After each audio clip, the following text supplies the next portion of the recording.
प्यारे बच्चों, आज हम करने जा रहे हैं परमाणु व अणु के कुछ क्वेश्चंस करने जा रहे हैं जो कि आपके स्क्रीन पे भी दिखाई दे रहे हैं आपको। जैसे कि पहला क्वेश्चन मैं आपको करवा रहा हूँ, इंपॉर्टेंट क्वेश्चंस करवा रहा हूँ, सभी नहीं करवा रहा। इंटेक्स क्वेश्चन है, हाइड्रोजन ऑक्सीजन के द्रव्यमान के अनुसार 1:8, तो 1:8 के अनुसार हमारे हाइड्रोजन और ऑक्सीजन मिलते हैं। तो ये क्वेश्चन क्या कह रहा है कि अनुपात हमारा हाइड्रोजन और ऑक्सीजन जब जुड़ते हैं तो वो 1:8 होता है। तो 3 ग्राम हाइड्रोजन गैस कितने ऑक्सीजन के द्रव्यमान की आवश्यकता होगी? अगर 3 ग्राम हाइड्रोजन जोड़ना ही हो ऑक्सीजन के साथ में, तो हमें कितनी ऑक्सीजन की जरूरत पड़ेगी? तो सीधा सा बात है कि 1 ग्राम के लिए तो चाहिए बच्चों हमें 8 ग्राम, जैसे कि अनुपात में दे रखा है। तो 3 ग्राम के लिए कितनी चाहिए होगी? 8 या 24, सीधी सी बात है। तो 1 ग्राम के लिए चाहिए, 1 ग्राम हाइड्रोजन के लिए तो 8 ग्राम चाहिए, और 3 ग्राम के लिए कितनी चाहिए होगी? 8 या 24 ग्राम चाहिए होगी। सिंपल सी बात है, इससे ज़्यादा बड़ी कोई है ही नहीं। अगला क्वेश्चन की ओर चलते हैं। अगला क्वेश्चन है हमारे पास में डाल्टन परमाणु का सिद्धांत, क्योंकि एक डाल्टन ने एक सिद्धांत दिए थे, अलग अलग सिद्धांत दिए थे, पहला, दूसरा, तीसरा, चौथा, अलग अलग सिद्धांत दिए थे। तो उसमें कौन सा उसका जो सिद्धांत है, अभिगृहित मतलब सिद्धांत है उसका, वो परमाणु द्रव्यमान संरक्षण के नियम का परिणाम है। एक बच्चों द्रव्यमान संरक्षण का नियम होता है। द्रव्यमान संरक्षण का नियम क्या कहता है कि अगर हमारे पास में कोई अभिकारक है, मान लो ए, और वो रिएक्शन करके बी बनाता है, बी उत्पाद बनाता है, तो द्रव्यमान संरक्षण का नियम ये कहता है कि ए का जो भार है वो बी के भार के बराबर होगा। ठीक है जी।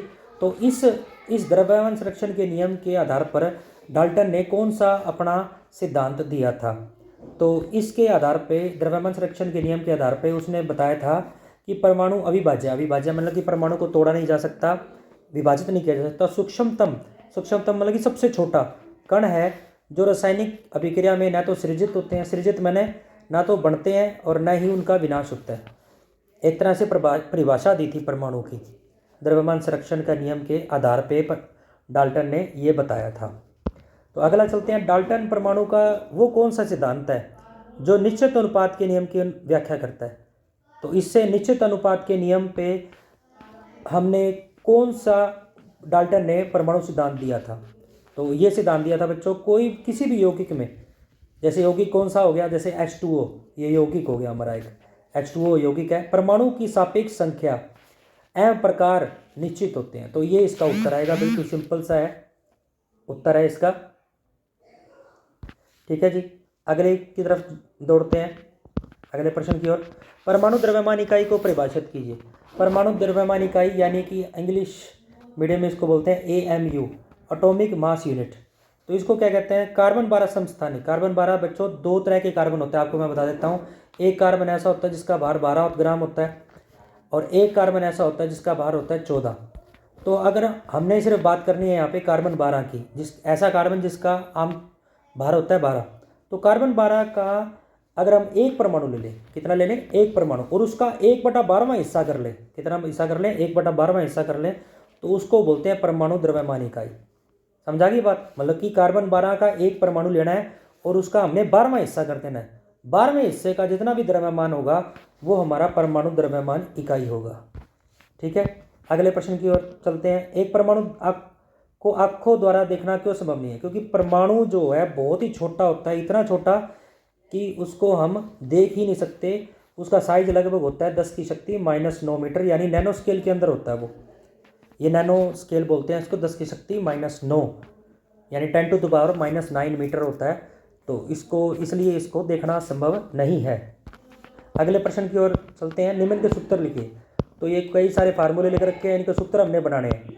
जैसे कि हमारे पास में सोडियम ऑक्साइड है बच्चों, सोडियम का सूत्र होता है हमारे पास Na, और ऑक्साइड यानी ऑक्सीजन, ऑक्सीजन अकेली हो तो ऑक्सीजन बोलते हैं। अगर ऑक्सीजन सोडियम वगैरह के साथ जुड़ जाती है, यानी अल्कली मेटल के साथ जुड़ जाती है, तो उसको ऑक्साइड बोलते हैं। अब इसका फार्मूला निकालने के लिए सिंपल सा तरीका है, दोनों के सिंबल लिख दो, यानी प्रतीक लिख दो। सोडियम की जो संयोजकता होती है वो 1 होती है, ऑक्सीजन की जो संयोजकता होती है वो -2 होती है। तो दोनों को क्रॉस मल्टीप्लाई कर दो आपस में, ऐसे करके तीर का निशान मारना है। और सोडियम को तो किससे गुणा होगा? 2 से, और ऑक्सीजन को किससे गुणा होगा? 1 से। तो ये फार्मूला आ जाएगा Na2O। ये हमारा तरीका है। इसी तरीके से हम AlCl3 कर लेंगे। AlCl3 में क्या करेंगे? एल्यूमिनियम, एल्यूमिनियम को Al बोलते हैं, क्लोराइड को क्या बोलते हैं? Cl। एल्यूमिनियम की जो संयोजकता होती है बच्चों वो होती है 3 और Cl की संयोजकता होती है 1। वही बात है, फिर क्रॉस मल्टीप्लाई कर दो इनको, क्रॉस मल्टीप्लाई, ये संयोजकता आपको याद करनी पड़ेगी। तो फार्मूला क्या बन गया हमारा, Al के नीचे तो 1 आ जाएगा, 1 को लिखने की जरूरत नहीं है, और Cl के नीचे क्या आ जाएगा, 3 आ जाएगा। ये देखो फार्मूले में लिख रखा है उत्तर में AlCl3। ये पैर में लिखना है क्योंकि ये टाइप करते वक्त थोड़ी सी हो जाती है दिक्कत, तो इसलिए AlCl3 आपको बराबर में दिखाई दे रहा है। आपने बराबर में नहीं लिखना, आपको पैर में लिखना है, आपको ऐसे लिखना है उत्तर AlCl3 लिखना है, ऐसे करके लिखना है। ठीक है बच्चों, अब अगले की इसी तरीके से सोडियम सल्फाइड Na2S आ जाएगा इसका उत्तर। मैग्नीशियम हाइड्रोक्साइड, हाइड्रोक्साइड बच्चों Mg, मैग्नीशियम का सूत्र होता है Mg, हाइड्रोक्साइड का सूत्र होता है OH। इसका हमारा फार्मूला बन जाएगा MgOH ट्वाइस, ये हमारा सूत्र बन जाएगा। ठीक है जी, अगले प्रश्न की ओर चलते हैं। निम्नलिखित सूत्रों द्वारा प्रदर्शित यौगिकों के नाम लिखने हैं। अब यौगिकों के नाम जैसे कि मैं अब आपको बता देता हूँ, Al2SO3। Al तो आपको समझ में आ गया कि एल्यूमिनियम होता है, SO4 क्या होता है बच्चों, सल्फेट को बोलते हैं, तो इसका नाम क्या बन जाएगा, एल्यूमिनियम सल्फेट। इसी तरीके से CaCl2 है, Ca का मतलब क्या होता है बच्चों, कैल्शियम, जो हमारी हड्डियों में होता है वो कैल्शियम है, तो ये इसका नाम क्या हो जाएगा, कैल्शियम Cl का मतलब होता है क्लोराइड, कैल्शियम क्लोराइड हो गया इसका नाम। के का मतलब होता है बच्चों पोटाशियम, के का मतलब क्या होता है, पोटाशियम, और पोटाशियम SO4 का मतलब होता है पोटाशियम सल्फेट हो गया, SO4 मैंने सल्फेट होता है, पोटाशियम सल्फेट हो गया। इसी तरीके से KNO3 है, के का मतलब वही आ गया पोटाशियम, NO3 का मतलब होता है बच्चों नाइट्रेट, NO3 का मतलब होता है नाइट्रेट आयन, तो NO3 हो गया, पोटाशियम नाइट्रेट हो गया। कैल्शियम कार्बोनेट होता है, Ca का मतलब कैल्शियम, CO3 का मतलब है कैल्शियम कार्बोनेट। तो ये हमारे हो गए सारे, aluminium sulphate, calcium chloride, Cl से क्लोराइड बन गया, SO4 से सल्फेट बन गया, और फिर ये के से पोटाशियम है, सल्फेट SO4 से बन गया, के से फिर पोटाशियम, NO3 से नाइट्रेट बन गया, Ca से कैल्शियम बन गया, और CO3 से बन गया हमारा कार्बोनेट हो गया। अब अगला क्वेश्चन है हमारे पास में, रासायनिक सूत्र से हमें क्या तात्पर्य है हमारा। रासायनिक सूत्र क्या होता है बच्चों, एक परिभाषा आ जाती है पेपर में कई बारी, किसी यौगिक का रासायनिक सूत्र उसके संगठन का प्रतीकात्मक निरूपण होता है। मतलब कि रासायनिक सूत्र क्या होता है कि कोई भी यौगिक है, जैसे हमारे पास में यौगिक क्या होता है, 2 या 2 से अधिक परमाणुओं का एक समूह होता है, ठीक है, तो उसको यौगिक बोलते हैं हमारे पास में। और जो किसी बंधन से आपस में जुड़े होते हैं, आयनिक बंधन भी हो सकता है, सहसंयोजी बंधन भी हो सकता है, वो हमारा यौगिक होता है। अगला है हमारे पास, निम्न में से कितने परमाणु विद्यमान है, ये पहले भी पेपर में आया हुआ है। अब हमें ये बता रखा है H2S में कितने परमाणु हैं। देखो यहाँ पे 2 तो हाइड्रोजन है, 1 सल्फर है, तो कितने हो गए टोटल, 2 जमा 1 कितने होते हैं बच्चों, 3। तो उत्तर इसका 3 आ जाएगा, बस इतनी सी बात बतानी है और आपका 1 नंबर पक्का। अगला जैसे फास्फेट आयन है F, ये आपको दिया होगा पेपर में, PO4 3 नेगेटिव, तो इसमें कितने परमाणु हैं, एक तो फास्फोरस है, ऑक्सीजन कितने हैं, 4, एक फास्फोरस है, मैं दोबारा लिख देता हूँ, जैसे कि ये देखिए PO4 आयन, P 1 है, O 4 है, कितने हो गए टोटल, ये 3 तो आवेश है इसको भूल जाओ एक बार आप, क्योंकि हमने परमाणु देखना है। एक P है और 4 O हैं, 1 और 4 कितने हो गए, 5, तो इसका उत्तर क्या आ जाएगा, 5 आ जाएगा। बस इतनी बात लिखनी है और कुछ नहीं लिखना। तो उत्तर आ गया इसमें 3, ये देखो उत्तर दे रखा है, ये 5 आ गया। ठीक है बच्चों, अब लास्ट इंपॉर्टेंट क्वेश्चन है ये, बहुपरमाणुक आयन क्या होते हैं। बहुपरमाणुक आयन क्या होते हैं बच्चों, कि ऐसे आयन जिन पे एक से अधिक परमाणुओं का वह समूह जिस पर कोई आवेश हो, जैसे कि SO4 2 नेगेटिव। अब देखो इसमें इसको सल्फेट बोलते हैं, SO4 है और उसके ऊपर आवेश कितना है, 2 नेगेटिव, इसको बोलेंगे बहुपरमाणुक आयन। समझा कि बच्चों, ये उदाहरण भी दे रखे हैं आगे, फास्फेट आयन, SO4 2 नेगेटिव। ये फिर मैं आपको बता रहा हूँ कि ये सूत्र ऐसे नहीं है, ये सूत्र ऐसे पेपर में लिख के आना आपको, SO4 पैर में, और आवेश को हमेशा उसकी पावर में लिखते हैं, ये लिखने का तरीका है। जैसे PO4 आपने लिखना है तो PO4 4 पैर में लिखेंगे, और जो आवेश होता है जो नेगेटिव पॉजिटिव है वो पावर में लिखते हैं, शक्ति में लिखते हैं, 3 शक्ति में आ जाएगा। ठीक है बच्चों, अगला निम्नलिखित के रासायनिक सूत्र लिखें, वही आ गया, मैग्नीशियम क्लोराइड का सूत्र लिखो, कैल्शियम क्लोराइड का सूत्र लिखो, कॉपर नाइट्रेट का सूत्र लिखो, एल्यूमिनियम क्लोराइड। इसके लिए आपको संयोजकता की याद रखनी पड़ेगी, आप सीधा भी इसको याद कर सकते हो। मैग्नीशियम क्लोराइड का MgCl2 है, कैल्शियम क्लोराइड का CaCl2 है, क्योंकि कैल्शियम और मैग्नीशियम की संयोजकता 2 होती है, इसलिए Cl 2 से गुना हो जाएगा। कॉपर नाइट्रेट का सूत्र CuNO3 ट्वाइस है, इसको ट्वाइस बोलते हैं। एल्यूमिनियम क्लोराइड का AlCl3 है। कैल्शियम कार्बोनेट CaCO3 है। विद्यमान, अब ये बताना है हमने, अगला क्वेश्चन है हमारा, निम्नलिखित यौगिकों में, ये भी पेपर में आया हुआ है, निम्नलिखित यौगिकों में विद्यमान तत्वों का नाम दीजिए। बुझा हुआ चूना, hydrogen bromide, baking powder, potassium sulphate. पहले तो इनका फार्मूला याद होना चाहिए। फार्मूला के बाद इसमें कौन कौन से परमाणु हैं। जैसे इनका फार्मूला है बुझा हुआ चूना। बुझा हुआ चूना जैसे कि आप कड़ी नहीं करते, कड़ी जो आप उबल नहीं रख देते हैं, पानी डाल देते हैं तो उसमें से बुलबुलें निकलती हैं, वो गर्म हो जाती है, तो ये बुझा हुआ चूना होता है बेटा।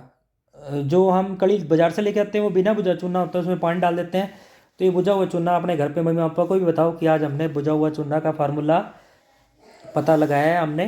तो CaOH ट्वाइस है इसके अंदर। देखो एक तो है कैल्शियम, कैल्शियम माने Ca है इसके अंदर, देख लो आप। एक है O, ऑक्सीजन का सूत्र हो गया O, और हाइड्रोजन है यानी H। अब देख लो ये फार्मूले के अंदर दिया नहीं हुआ आपने। Ca का मतलब कैल्शियम है, O का मतलब ऑक्सीजन है, H का मतलब हाइड्रोजन है। तत्व भी बताने थे, बस ये उत्तर लिखना है इसका, और कुछ नहीं लिखना। अगला प्रश्न है इसके अंदर हाइड्रोजन ब्रोमाइड, ये सीधा ही फार्मूला है हाइड्रोजन ब्रोमाइड। हाइड्रोजन ब्रोमाइड का सूत्र होता है HBr। H का मतलब हाइड्रोजन होता है, Br का मतलब ब्रोमीन होता है। अकेला Br को तो बोलेंगे ब्रोमीन, परंतु जैसे ही ये H के साथ जुड़ जाएगी इसका नाम बन जाएगा हाइड्रोजन ब्रोमाइड। ब्रोमीन अगर अकेली है तो हमारे पास में Br ब्रोमीन बोला जाएगा उसको, परंतु जैसे ही किसी के साथ जुड़ेगी तो उसका नाम बन जाएगा ब्रोमाइड। ठीक है। इस तरह बेकिंग सोडा, जो खाने वाला सोडा होता है हमारे पास में घरों में रखते हैं हम, तो वो उसका सूत्र क्या है, NaHCO3 होता है। NaHCO3, Na का मतलब होता है बच्चों सोडियम, और कार्बन का ये हमारे पास C है, और इसमें क्या है बच्चों हाइड्रोजन है, और एक और तत्व इसमें नहीं लिख रखा, O है बच्चों। O का मतलब है ऑक्सीजन। इसी तरीके से पोटाशियम सल्फेट, पोटाशियम सल्फेट में बच्चों इसका फार्मूला होता है K2SO4। K का मतलब पोटाशियम, SO4 में सल्फर भी है, S का मतलब होता है सल्फर। पोटाशियम का सूत्र होता है K, और ऑक्सीजन का मतलब है O हमारे पास में। ये हमारा सूत्र हो गया। ठीक है बच्चों, ये पेपर में करके आना है। इसी के बाद है मोलर द्रव्यमान का परिकलन कीजिए। परिकलन मतलब निकालने अपने को। ये इथाइन है, सूत्र दे रखा है बच्चों, ये हमारे पास में ये सूत्र दे रखा है इथाइन, C2H2 सल्फर का एसिड। इनका टोटल इनका हमने बाहर निकालना है। तो वैसे तो कार्बन का 12 होता है, हाइड्रोजन का 1 होता है, तो क्या हो गया, कैसे हो गया, ये हमें पेपर में दिया होगा। कार्बन का, एक कार्बन का बाहर होता है 12, तो 2 कार्बन है, 12 गुणा में 2, जमा में हाइड्रोजन कितना है बेटा 2 है, और एक हाइड्रोजन का बाहर कितना है 1 है, तो 12 दूनी 24 और 2 26, तो टोटल बाहर कितना हो गया 26 हो गया। इसी तरीके से हम सभी का निकाल लेंगे, सल्फर का निकाल लेंगे, P4 का निकाल लेंगे, HCl का निकाल लेंगे, HNO3 का निकाल लेंगे। ये उत्तर है देखो दिया हुआ है, 12 गुणा 2, 2 प्लस गुणा में 1, 26 ग्राम हो गया। सल्फर का होता है बेटा, एक सल्फर का होता है 32 ग्राम, एक का 32 है तो 8 का कितना हो जाएगा 256 हो जाएगा, सीधी सी बात है। ठीक है। फास्फोरस, एक फास्फोरस का होता है 31, 31 गुणा 4 124 हो गया, सीधी सी बात है। HCl, एक हाइड्रोजन का तुम्हें बताइए एक होता है, Cl का बार 35.5 होता है, तो H कितनी है 1 है, Cl कितना है 1 है। फार्मूले में देख लो, फार्मूले में H भी 1 है, Cl भी 1 है, तो H 1 गुणा 1, Cl 35.5 गुणा 1। ठीक है, तो टोटल हो गया 36.5 ग्राम हो गया। इस तरह HNO3 का निकाल लेना है। HNO3 का निकालने के लिए भी सिंपल है, H का बार 1 होता है क्योंकि हाइड्रोजन 1 है फार्मूले के अंदर, N भी 1 है, N का बार होता है 14, O का बार होता है 16, 16 गुणा में 3 कितना हो गया 48, 1 जमा 14 गुणा जमा 48 बराबर में 63 ग्राम। बस ये वैल्यू करके हमारा ये मेन क्वेश्चन है, मैंने आपको सारे के सारे करवा दिए। इनको अपनी कॉपी में लिखें और याद करो। धन्यवाद।